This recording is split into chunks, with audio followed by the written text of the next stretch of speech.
Yesterday, a single Aframax tanker slipped its moorings at the Westridge Marine Terminal in Vancouver, British Columbia, loaded with Canadian crude destined for a refinery on the other side of the Pacific. This seemingly routine operation, unfolding far from the crisis in the Middle East, is a data point that reveals a fundamental shift in the global energy map. It marks Canada's strategic pivot to a Pacific-facing oil exporter, at the precise moment that Gulf producers are scrambling to reduce their dependency on a functional choke point. While global attention focused on the specter of over $100 per barrel oil futures following Iranian ballistic missile strikes toward Tel Aviv, a parallel quieter realignment was accelerating. The sequence is deliberate and highly consequential. This movement of Canadian supply to non-American markets directly challenges the premise that Ottawa has no leverage in its deeply confrontational trading relationship with Washington. Before Operation Epic Fury escalated, and the IRGC functionally said the Strait of Hormuz to Western shipping, Saudi Arabia moved approximately 20 million barrels of oil per day through that waterway. This volume represented the vital core of the kingdom's economic and geopolitical architecture. As of March 2026, real wartime throughput via the 200 kilometers east-west pipeline to Yanbu, the kingdom's only alternative artery, was running at only 2.2 to 2.5 million barrels per day, according to data from energy consultancy Vortexa. This represents less than a quarter of the normal flow, a structural constraint that Riyadh cannot build around quickly. This profound logistical constriction is reshaping Saudi's strategic behavior, driving it toward partnerships that provide long-term energy security outside of the Gulf's immediate threat perimeter. The numbers, therefore, tell a story of vulnerability, forcing Riyadh to rethink its historical role as a purely passive oil seller in Asian markets. This arithmetic explains why Saudi Arabia, which has historically dominated crude supplies to Pacific buyers like Japan and South Korea, is now looking seriously at Canadian infrastructure. For decades, those major Asian powers sourced over 95% of their crude from the Middle East, maintaining a vulnerability that they are now desperately trying to mitigate. Since the Trans Mountain expansion came online in May 2024, adding 590,000 barrels per day of capacity, Canadian crude has become a tangible, reliable alternative. By late 2025, 70% of crude exported from British Columbia was going to Asian buyers, a pivot supported by data showing South Korean imports of Canadian oil jumping from near zero to $306 million over a single year. These metrics are not anomalies. They are indicators of a profound and lasting structural realignment that Saudi Arabia's leadership cannot ignore. The strategic dimension becomes even clearer when examining the nature of the partnership that is forming. In November 2025, Canada hosted the Saudi Minister of Investment, Khalid Al-Falih, in Ottawa to reactivate a joint economic commission that had been dormant for years. This meeting, coming after an era of chilly diplomatic relations, was followed in January 2026 by an agreement to cooperate on critical mineral supply chains. This sequence is not about short-term transactionalism. It is about building the institutional infrastructure for a long-term strategic alliance that connects Alberta's 161 billion barrels of proven oil sands reserves, the third largest on Earth, with Saudi Arabia's desperate need for a non-Gulf supply anchor. What this reorientation reveals is that the core strategic objective is diversified geological security, an asset that the White House, despite all its diplomatic and military power, cannot provide. This dynamic creates an unprecedented problem for President Trump, whose administration has spent the last year pursuing a policy of direct economic confrontation with Canada, including 25% tariffs on most goods and 10% on energy. Prime Minister Mark Carney has publicly called the trading relationship once a strength and now a weakness, with Ottawa applying $155 billion in retaliatory measures over just 3 weeks. But this bilateral friction is no longer a localized trade issue. It is a variable that is upending the calculations of America's most critical partners. The Iranian war has thus completely exposed a fundamental flaw in Washington's assumption of unilateral leverage over Ottawa. Canada is not just a dependency of American markets, It is an increasingly crucial energy supplier to a world looking for alternatives, making it, by extension, geologically indispensable to partners like Riyadh. Saudi Arabia's leadership under Crown Prince Mohammed bin Salman, MBS, is operating from a position of profound, albeit temporary, vulnerability that makes this pivot to Canada a matter of national survival, not market positioning. While the kingdom is currently turning its Red Sea coast into a vital trading corridor and banking windfall profits from sustained crude prices above $100 a barrel, it is also absorbing Iranian drone and missile strikes. In 2026, the kingdom suffered civilian fatalities, the first of the war, when its critical Ras Tanura processing facility was struck, with 20 Iranian drones intercepted over the Sheba oil field in a single day, and the U.S. Embassy compound in Riyadh hit. The kingdom is not safe. This environment of acute insecurity is why MBS is now looking toward Ottawa, seeking the long-term, stable structural insurance that can only be found in North American geology. The call Trump never saw coming is not a communication at all. It is the quiet, methodical reorientation of a crucial alliance towards a country he has treated with sustained rhetorical and economic hostility. MBS is building the infrastructure with Canada that will insulate the Saudi kingdom from both Iranian aggression in the Gulf and American political and economic volatility in Washington. Simultaneously, a resurgent Canada is discovering that a combination of deep reserves, new tidewater pipelines, and a war that closed the world's most critical choke point can redefine the terms of engagement with extraordinary speed. The immediate oil story of 2026 is therefore not just about what Iran has successfully closed, but about what Canada is preparing to open. But the deeper, more consequential story, the one that will define the era after the last missile of this war has landed, is just beginning to emerge, as a single, long-term calculation now holds the power to reshape the entire strategic board. The quiet reorientation of Saudi Arabia's long-term energy strategy toward Canada has created a profound structural paradox for the White House. While Washington operates under the assumption that unilateral economic leverage can force Ottawa into submission, the reality of the closed Strait of Hormuz has transformed Canadian energy infrastructure into a vital geopolitical life raft for America's most indispensable Gulf ally. This tension is no longer an abstract theory discussed in economic journals. It is being written in real time into the strategic documents of the world's largest sovereign wealth fund and the export logs of British Columbia's marine terminals. The confrontation between the United States and Canada has collided directly with Riyadh's acute need for geological security. This intersection of conflicting national interests is forcing a rapid acceleration of diplomatic maneuvers and capital relocations that are quietly dismantling decades of traditional alliance assumptions. This shift is rooted in the shifting finance architecture of the Saudi state, which is currently undergoing its most significant fiscal recalibration since the launch of Vision 2030. In April 2026, Saudi Arabia's Public Investment Fund formally approved its 2026 to 2030 strategy, a document that signals a stark departure from the aggressive, headline-grabbing foreign acquisitions that defined the previous decade. The new framework explicitly prioritizes what PIF Governor Yasser Al-Rumayyan described as espace value creation, with a strict focus on competitive domestic ecosystems and long-term resilient returns.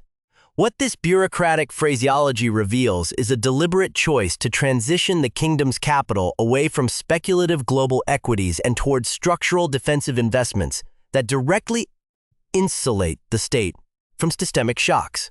This strategy is a direct response to the fiscal realities on the ground, where cash reserves have dropped to their lowest levels since 2020, and a projected budget deficit of 3.3% of gross domestic product has emerged. For a kingdom managing both a domestic wartime urgency and a long-term economic transformation, capital deployment must now serve a dual purpose. It must generate guaranteed yields while securing strategic infrastructure that operates completely outside the reach of Iranian missile systems. The domestic spending cuts driving this strategy are massive and highly coordinated. By late 2024, the Public Investment Fund had already slashed expenditures by at least 20% across its vast portfolio of more than 100 subsidiary companies, a retrenchment that reflects the broader pressure on the kingdom's cash flows. This pressure was compounded when Saudi Aramco reduced its 2025 dividend payout by approximately one-third to $84.5 billion. A move that translated into a direct $6 billion income reduction for PF itself due to its 16% equity stake. That data tells you that the financial cushion Riyadh once used to absorb geopolitical shocks is thinning, forcing a highly disciplined approach to every dollar that leaves the kingdom.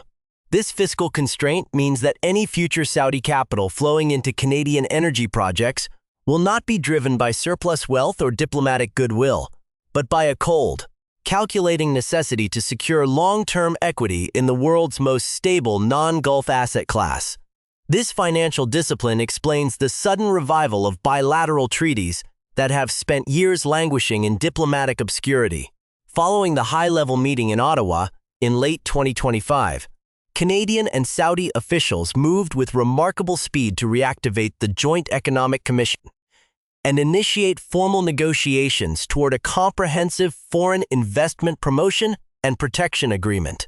This specific treaty mechanism is designed to provide strict legal protections and dispute resolution frameworks for sovereign capital entering foreign jurisdictions. That detail tells you that Riyadh is laying the precise legal foundation required to deploy billions of dollars into the Canadian energy sector without facing the risk of sudden regulatory reversals or political interference. This legal framework will structurally lock the two economies together, creating an investment corridor that effectively bypasses the trade barriers currently being erected by the United States. While these diplomatic structures are being assembled, the physical infrastructure on Canada's west coast is undergoing a parallel transformation that alters the arithmetic of global oil distribution. The Trans Mountain Pipeline expansion, which has been operating at its full capacity of 890,000 barrels per day since May 2024, is currently undergoing critical terminal dredging at the Westridge Marine Terminal in Vancouver. Scheduled for completion within the next several months, this modification will allow larger Aframax-class vessels to consistently load up to 750,000 barrels of crude per cargo, up from previous operational limits. This engineering upgrade means that Canada's capacity to directly service Pacific buyers will increase by a further 15% to 20%, without requiring a single mile of new pipe to be laid. This physical reality undercuts the White House's narrative of Canadian economic isolation, providing an immediate, high-volume alternative for Asian economies seeking to permanently reduce their exposure to the volatile Middle East. This expansion of oil infrastructure is being matched by an equally aggressive expansion of Canada's liquefied natural gas capability, a sector that is drawing intense interest from global buyers looking beyond the current conflict. The LNG Canada Phase 1 facility is already fully operational, and final investment decisions for Phase 2 and the adjacent Quayside Lisem's LNG project are being accelerated toward approval, a development that would push Canada's Pacific export capacity past 40 million tons annually by the early 2030s. Major European and Asian energy giants, including Shell and Total Energies, have already locked in binding 20-year off-take agreements for this future capacity, ensuring that the project's long-term commercial viability is guaranteed. What this long-term commitment reveals is that the international energy market is treating the current crisis not as a temporary disruption, but as a permanent structural break. These multi-decade contracts demonstrate that the world's largest energy consumers are actively pricing in the long-term unreliability of traditional supply routes. The strategic irony of this situation is that Canada's domestic energy infrastructure is also using the crisis to decouple itself from historical dependencies, a move that parallels Riyadh's external strategy. In March 2026, Irving Oil, operator of Canada's largest domestic refinery in St. John, New Brunswick, requested an emergency regulatory exemption from Ottawa to bypass traditional shipping rules after the closure of the Strait of Hormuz cut off the 21% of its crude supply that historically originated in Saudi Arabia. The Canadian federal government approved the application within 5 days, allowing Irving to rapidly deploy foreign-flagged tankers to bring crude from Newfoundland's offshore fields directly to its eastern refining operations. That rapid administrative response shows that Ottawa is capable of re-engineering its internal supply lines in real time under crisis conditions. This internal pivot eliminates a key point of vulnerability, freeing Canada to act more assertively on the global stage without fearing a domestic fuel crisis. This growing assertiveness was captured precisely in a March 2026 strategic paper published by the Canadian Chamber of Commerce, which analyzed the shifting balance of power in North American trade. The report stated bluntly that Canada's response to the current oil shock represents a golden opportunity in broader trade negotiations, because Canada now possesses an asset class that no other Western nation can replicate on the relevant timeline. What that analysis reveals is a growing realization within Ottawa's economic establishment that the country's energy assets are no longer just commodities to be sold, but strategic leverage to be wielded against external pressure. This psychological shift within Canadian policy circles means that the traditional relationship of deference toward Washington is being replaced by a more transaction-oriented posture. This brings the strategic picture back to the fundamental question that will dictate the behavior of the global oil market on the far side of this war. If the conflict concludes with Iran's structural command intact and its missile capabilities merely degraded rather than erased, the Strait of Hormuz will permanently transition from a theoretical risk into an active, unpredictable lever of geopolitical blackmail. Riyadh has run the math on this scenario, and the calculation has led it directly to the Pacific coast of Canada. But the ultimate success of this quiet realignment depends entirely on an upcoming regulatory decision that neither country controls. The Canadian federal government is currently finalizing its revised National Security Review Framework for foreign state-owned enterprises, a policy update that will dictate whether capital from sovereign wealth funds like the PIF can buy direct equity stakes in critical infrastructure assets like the Trans Mountain Pipeline. Whether Ottawa chooses to open that door to Saudi billions or close it to appease a hostile White House remains the critical pivot point upon which the future of the global energy order now hangs. The intricate convergence of domestic spending cuts within the Saudi Public Investment Fund, structural terminal upgrades on the British Columbia coast, and escalating tariff barriers across the 49th parallel reveals a geopolitical landscape that can no longer be evaluated through traditional frameworks. What began as a localized crisis centered on the physical closure of the Strait of Hormuz has mutated into a structural reordering of the international energy architecture. The friction generated by Washington's economic pressure on Ottawa has not isolated Canada. Instead, it has exposed the limits of unilateral coercive trade policy in an era defined by acute infrastructure vulnerability. Every variable currently moving across the global board demonstrates that the traditional patterns of dependency are being replaced by a highly calculated search for geographical insulation, a reality that is fundamentally altering the strategic leverage of middle powers.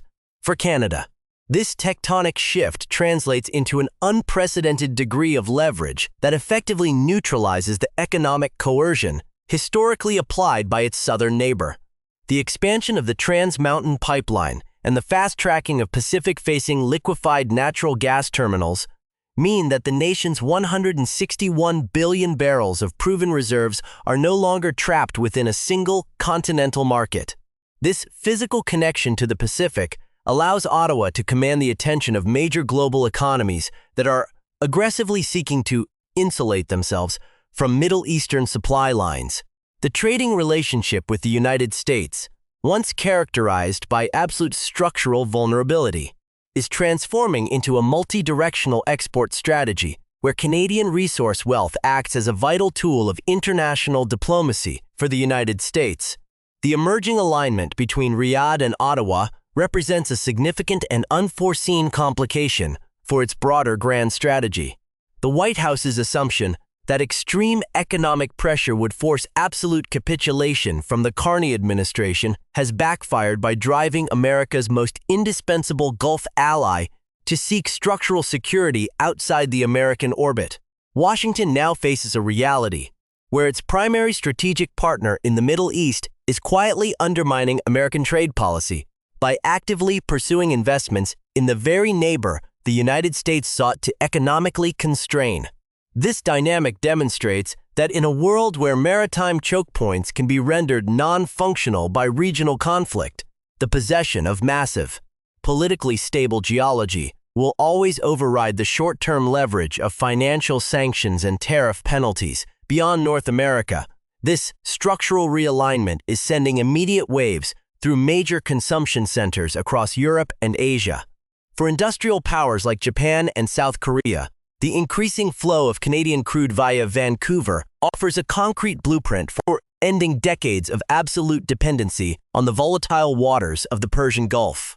Concurrently, European economies like Germany are embedding themselves directly into this new architecture, utilizing long-term offtake agreements with emerging Canadian terminals to secure multi-decade energy sovereignty completely divorced from Russian or Middle Eastern vulnerabilities. What this global scramble for capacity demonstrates is that the international market is no longer pricing energy purely on production costs, but on the absolute security of the transport corridor. Instead, the immediate next moves on the global stage will be defined by a shift from temporary emergency measures toward permanent capital reallocation. Saudi Arabia will likely continue utilizing the quiet legal architecture of its reactivated Joint Economic Commission to position the Public Investment Fund as a core institutional investor in non-Gulf infrastructure, securing the alternative supply anchors required to sustain its global market dominance on the far side of this war. Simultaneously, major Asian and European buyers will move to finalize 20-year agreements for Canada's expanding liquefied natural gas capacity, locking in supply lines that run completely clear of the world's most vulnerable maritime choke points. This reallocation of sovereign wealth and corporate capital will permanently redirect the flow of global energy wealth away from traditional, highly exposed transit corridors and toward the stable coastlines of the Pacific. The single most important takeaway from this accelerating crisis is that physical geography and infrastructure capacity have reasserted absolute dominance over political rhetoric and economic coercion. The assumption that the world's largest energy consumers and producers would remain passively bound to a highly vulnerable geographic choke point has been completely dismantled by the reality of the conflict. In an era marked by systemic unpredictability and persistent regional instability, the ultimate strategic prize is no longer the capacity to produce energy, but the capacity to transport it safely through politically insulated corridors. The fundamental terms of international power are being rewritten not by the declarations issued from Washington, but by the physical direction in which the pipelines are flowing. The crude